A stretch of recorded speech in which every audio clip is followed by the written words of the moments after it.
Revenue excise శాఖల్లో కూడా అక్రమాలు, సాఫ్ట్వేర్లో మార్పులు చేసి అవకతవకలు, ధరణి పోర్టల్లోని లోపాలు అవకాశంగా తీసుకొని విలువైన భూములు తారుమారు, ఎక్సైజ్ శాఖలో లేబులింగ్ ప్రక్రియ, ఎక్సైజ్ డ్యూటీలో కూడా ఇష్టారాజ్యం, సోమేష్కు నాటి బీఆర్ఎస్ పెద్దల అండదండలు, ఆయన వెనక ఎవరున్నారనే కోణంలో దర్యాప్తు. నేను ఫస్ట్ డేనే చెప్పిన ఈ 14-1500 కోట్ల కమర్షియల్ ట్యాక్స్ జిఎస్టీకి సంబంధించిన కేసులో కానీ సోమేష్ కుమార్ చేసిన ప్రతి కేసులో 100% కేసీఆర్ ఫ్యామిలీ ఉంటుంది. దాంట్లో డౌట్ పడాల్సిన అక్కర్లేదు. ఇదేం 50 లక్షలు, కోటి రూపాయలు, 2 కోట్ల వ్యవహారం కాదు, వేల కోట్ల రూపాయల స్కామ్ ఇది. ఈ స్కామ్ వెనుక సంతోష్ ఉంటాడు, ఈ స్కామ్ వెనుక కేటీఆర్ ఉంటాడు, ఈ స్కామ్ వెనుక కవిత ఉంటుంది, ఈ స్కామ్ వెనుక కేసీఆర్ ఉంటాడు, హరీష్ రావు ఉంటాడు. 100కి 100% ఇందులో డౌట్ పడాల్సిన అక్కరే లేదు. వీడు చేసిన అక్రమాలు అన్నీ ఇన్ని కావి సోమేష్ కుమార్ అంటాడు. ఈ క్షణానికి కూడా సోమేష్ కుమార్ చెప్పిందే నడుస్తున్నది అంటే మీరు నమ్ముతారా? చాలామంది అధికారులు సోమేష్ కోవట్లు ఇంకా జిహెచ్ఎంసీలో కానీ మిగతా డిపార్ట్మెంట్స్లో ఉన్నారు. ఈ గవర్నమెంట్ కూడా కనీసం లేదు అసలు.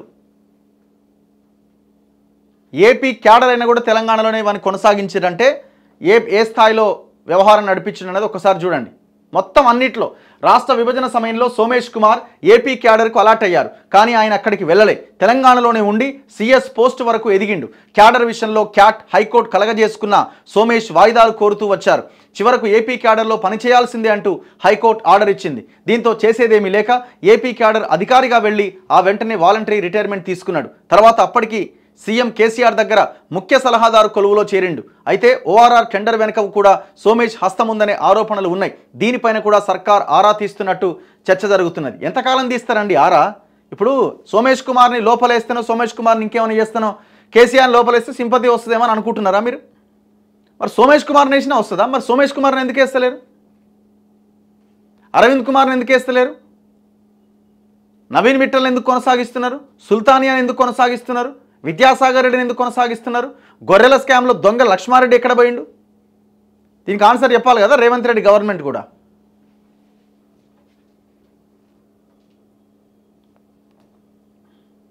ఇగో ఎక్సైజ్ డ్యూటీ ఎగ్గొట్టేలా రూల్స్ తెచ్చిరట.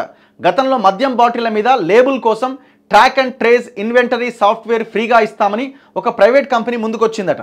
ఆ టైంలో పేపర్ లేబుల్ ఖర్చు 17 పైసలు అవుతుందని నిర్ధారించారు. ఆ తర్వాత కంపెనీ ప్లాస్టిక్ లేబుల్ తీసుకొచ్చింది. ముందు 17 పైసలకే ఒప్పందం చేసుకొని ఆ తర్వాత దాన్ని 40 పైసలకు తీసుకుపోయిరట. దీని కింద నెలకు 20 కోట్లకు పైగా అదనంగా చెల్లించిరట. ఈ వ్యవహారంలో కూడా 1000 కోట్ల పైనే గోల్మాల్ జరిగినట్టుగా తెలిసింది. సోమేష్ ఎక్సైజ్ కమిషనర్ స్పెషల్ సిఎస్గా ఉన్నప్పుడు బెవరేజెస్ కార్పొరేషన్లో కూడా గుట్టు చప్పుడు కాకుండా చాలా వ్యవహారాలు నడిపినట్టు ప్రభుత్వ దర్యాప్తులో గుర్తించింది. సాధారణంగా సప్లయర్స్ 100% ఎక్సైజ్ డ్యూటీ కట్టాల్సి ఉండగా కేవలం 30% ఎక్సైజ్ డ్యూటీ కట్టేలా ఒక నిబంధన తీసుకొచ్చారు. ఇందులో మతలబు జరిగినట్టు ప్రభుత్వం భావిస్తున్నది. సప్లయర్స్కు రేట్లు పెంచే దానిపైన టెండర్ల కమిటీ ఉంటుంది. టెండర్ల కమిటీ లేకుండానే ప్రపోజల్స్ పంపడం ద్వారా కొందరికి మేలు చేశారని తెలిసింది. సో ఇట్లా ఈ మొత్తం వ్యవహారం నడిపారు. ధరణి పోర్టల్ బాధ్యతల వెనుక సోమేష్ హస్తం. ధరణి పోర్టల్ బాధ్యతలను ఒక ప్రైవేట్ కంపెనీకి అప్పగించేందుకు అప్పటి సీసీఎల్ఏ సోమేష్ కుమార్ చక్రం తిప్పారని కాంగ్రెస్ గుర్తించింది. పోర్టల్ బాధ్యతలు ఇవ్వడమే కాకుండా అందులో ఉన్న భూముల వివరాల్లో మార్పులు చేసేలా, వాటిని ఎలా చేశారనే దానికి ఆధారాలు లేకుండా రికార్డులు మాయం చేసేలా అపరిమిత అధికారం కట్టబెట్టినట్టుగా నిర్ధారించింది. సీసీఎల్ఏ ఆఫీసులోని ఉండాల్సిన లాగిన్ ఐడీలు సైతం టీఎస్టీఎస్కు అప్పగించడం వెనుక చాలా తతంగం జరిగింది. అప్పుడు ప్రభుత్వంలో ఉన్న కొందరు పెద్దలకు కొన్ని పనులు చక్కబెట్టడంతో సోమేష్ కుమార్ ఏం చేసినా ఓకే గో హెడ్ అనేలా వ్యవహరించారనే ఆరోపణలున్నాయి. హైదరాబాద్లో ఉన్న కొన్ని బడా కంపెనీలకు లిటిగేషన్లో ఉన్న ల్యాండ్స్ను పోర్టల్లో ఈజీగా మార్పులు చేసి అప్పగించినట్టుగా తెలుస్తున్నది. ఇందులో 1000 కోట్లు చేతులు మారినట్లు ప్రాథమికంగా గుర్తించారు. భూ రికార్డుల ప్రక్షాళన కోసం ఇంటిగ్రేటెడ్ ల్యాండ్ రికార్డ్స్ మేనేజ్మెంట్ సిస్టమ్ను 2018 జనవరి 8వ తేదీన అప్పటి బీఆర్ఎస్ ప్రభుత్వం తెచ్చింది. ఐఎల్ఎఫ్ఎస్ అనే కంపెనీ ఈ ప్రాజెక్ట్ దక్కించుకుంది. ఆ తర్వాత 2020లో ఐఎల్ఆర్ఎంఎస్ పేరును ధరణిగా మార్చారు. అయితే ఐఎల్ఎఫ్ఎస్ కంపెనీకి ధరణి నిర్వహణ అప్పగించారు. దీని వెనుక సోమేష్ హస్తం ఉన్నట్టుగా తెలిసింది. ఇది మొత్తం ఒక విదేశీ కంపెనీలో చేతిలో పెట్టిండు. ఈ ఫాల్కన్ కంపెనీ అని ఫిలిప్పీన్స్కి చెందిన కంపెనీ, టెరాసిస్ అనే కంపెనీ, టెరాసిస్ ఐఎల్ఎఫ్ఎస్లో భాగస్వామి కంపెనీ.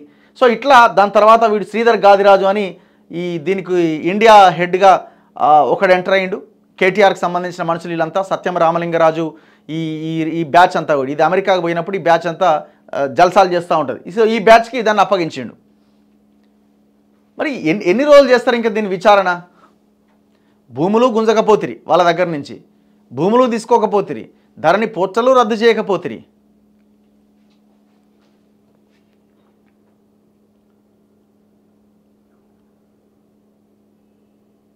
ఇగో ఎంత ఘోరం అంటే, ఇగో ఏం చేసిరట, ఇతర రాష్ట్రాల నుంచి లిక్కర్ దిగుమతికి సంబంధించి డిస్టిలరీల నుంచి వైన్స్ బార్లకి మద్యం సరఫరా అయ్యే దాంట్లో కూడా పగడ్బందీ సిస్టమ్ తేవాలని చెప్పినా సోమేష్ ఒప్పుకోలేదట. మద్యం డిపోల నుంచి వైన్స్లకు వెళ్లాల్సిన లిక్కర్ను 2 ఏళ్ల పాటు పక్కదారి పట్టించిరట. ఎక్సైజ్ డిపార్ట్మెంట్లో అప్పట్లో పెద్ద చర్చ ఇది. ఈ వ్యవహారాలన్నీ నాటి ప్రభుత్వ పెద్దల అండతోనే జరిగాయని, దీంతోనే సోమేష్కు సీఎం ముఖ్య సలహాదారు పోస్ట్ ఇచ్చారనే ఆరోపణలు ఉన్నాయట. అంటే వీడు మనిషే కాదన్నట్టుగా, వీడు మనిషే కాదన్నట్టు. వేరే దేశాల్లో అయితే నడి రోడ్డు మీద ఉరిదీసి అవతల పడేస్తారు.